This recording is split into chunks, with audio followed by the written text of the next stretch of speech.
À la base, la PAC, c'était pas du tout réparti comme ça. La PAC, c'est en fait, en gros, c'était l'État qui disait des prix. Par exemple, il disait, voilà, maintenant le blé, ça va être vendu à 2 euros. 2 euros le kilo, ce sera le prix du blé, on va dire. Sauf que ça, du coup, c'était pas vraiment privilégié entre guillemets pour l'exportation. Donc, du coup, ils ont dit, bon, en fait, on va faire des prix moindres, mais par contre, on va vous subventionner à l'hectare. Et comme ça, la différence de prix, ce sera les primes que vous toucherez à l'hectare.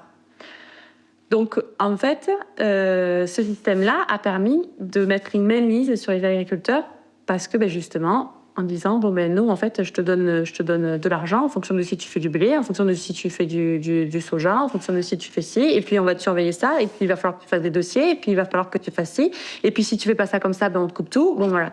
En gros, la PAC, maintenant, elle est comme ça. Au départ, ça partait de bons sentiments. C'était vraiment pour réguler les prix et qu'en fait, aucun agriculteur vende à perte ses productions. Et vivent de son travail, en fait. Voilà, et vivent de son travail décemment. Ensuite, ils ont changé le système, et là, maintenant, du coup, c'est vraiment pas du tout équitable, en plus, parce que les agriculteurs, du coup, qui n'ont pas beaucoup de terres, du coup, ils n'ont rien.